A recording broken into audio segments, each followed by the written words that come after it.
Now, I know a lot of you guys have been dealing with the lockdown, and it's not the greatest feeling. We've been stuck at home for a very long time. We've not been able to go out, meet our friends, enjoy, or even go and binge shop on Amazon, buy new electronics or anything. But there is something to look forward to once the lockdown ends, and that is a whole flurry of new smartphones that are headed our way. They've already been launched, some have been announced, some have already been reviewed by people overseas. But India will finally get to see a lot of new smartphones as soon as the lockdown lifts. And here are some of the phones that we are excited to take a look at and possibly review for you guys. So my name is Bharat Nagpal, this is iGyaan. Here are the top phones that we are looking forward to post the lockdown. Let's quickly get started.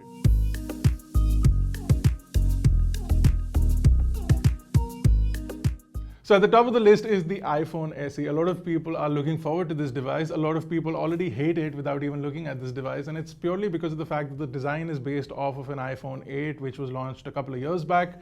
The specifications more or less also reflect back a couple of years ago. It's got a 4.7-inch display. It's also got Touch ID, which Apple said is now obsolete, but they've brought it back for this device.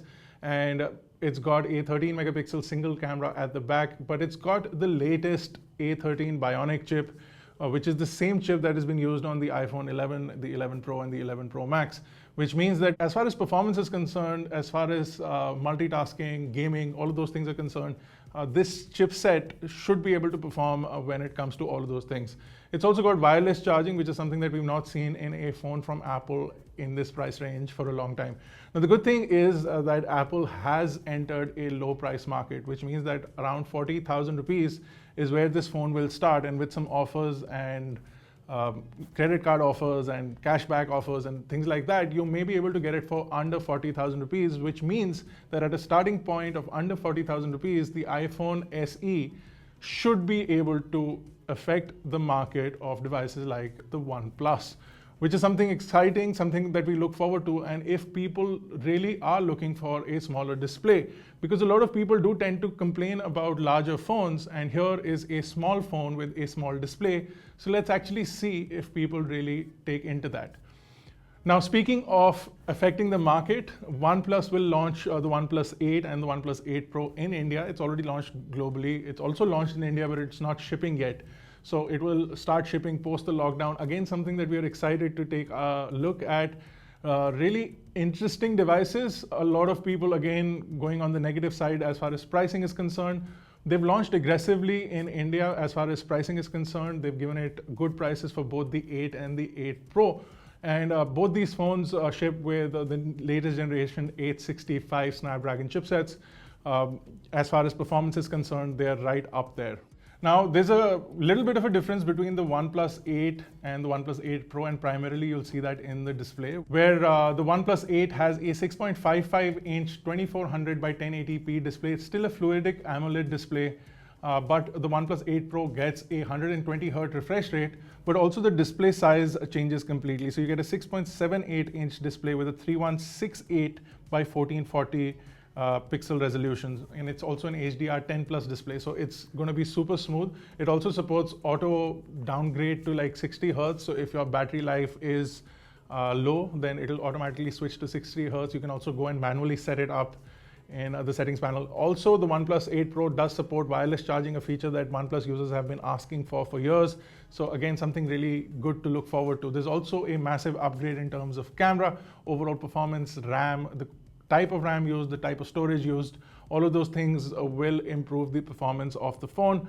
What needs to be seen is how they do in real world terms, and we're looking forward to testing them, reviewing them, and giving you our updates on those devices as well. We spoke about the differences between the OnePlus 8 and the OnePlus 8 Pro. The OnePlus 8 Pro does get fast wireless charging, which means that it's not only your regular 10-watt wireless charging, you get up to 30 watts of fast wireless charging, which means that wirelessly, you can charge your phone to 50% in around 30 minutes is what OnePlus is claiming. Also, they are going to sell a fast wireless charger separately, so you'll be able to get that for your OnePlus 8 Pro if you decide to use the wireless charging feature. Now, the Xiaomi Mi Note 10 is another phone that was launched way back in China, but now it's finally coming to India. Again, a massive improvement in terms of expectations. It is a tier 1 Android device, so you will get stock Google applications as your primary application. So the browser, the contacts app, the dialer, all of these will be Google apps for the Indian market, which means that a lot of people who are sick of looking at ads and other things on MIUI will finally be rid of them, because this is a tier 1 Android device and all of those things will not be allowed. And it will come with zero bloatware according to Xiaomi when it launches in India and when it becomes fully available. Also, the phone has an E3 curved AMOLED display, which is a true color display, but it's only at 90 Hz. It's not at the 120 Hz that we are seeing with the OnePlus devices. It does have the DCI-P3 color gamut. But an interesting thing that Xiaomi has done is they've used a display which has an 800 nits of brightness, but it also has an 1120 nits of peak brightness. So in applications like when you're using it directly in sunlight, it'll have 1100 nits of brightness, which is going to be really useful for people who are out and about all the time. Another interesting thing that Xiaomi has done is that the display has 4096 steps of brightness. So you can really fine tune and get the right amount of brightness on this display. And if you set it in the auto mode, it'll not give you a jump from dim to bright as you would see in some other Android devices. It gradually will increase based on the requirement and the ambient light, which is impressive as well. Now, they've done some specific things for the Mi 10 for India, which means that when it launches in India, it'll have dual SIM capabilities. And also it will support 30-watt wireless charging as well. And Xiaomi will sell a 30-watt wireless charger separately, which will be available to buy. And another thing that Xiaomi has done is that they've enabled reverse wireless charging at 10 watts. We've seen reverse wireless charging from smartphones at 5 watts in the past, but this time around Xiaomi will launch the Mi 10 with 10 watts of reverse wireless charging.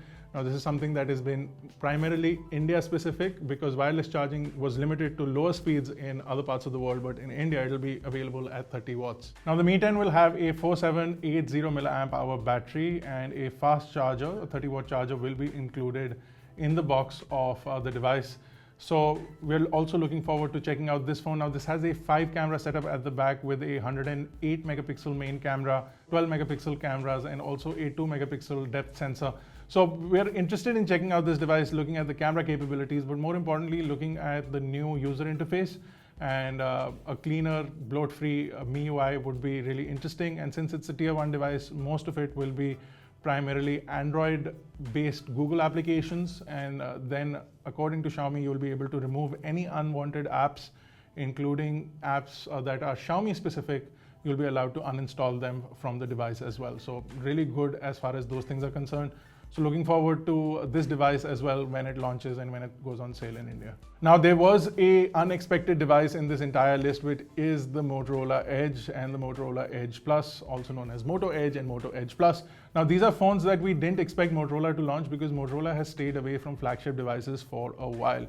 Now, the Edge Plus finally brings a curved AMOLED display with a good resolution, 120 Hz of refresh rate, and a massive 5000 milliamp hour battery to Motorola devices.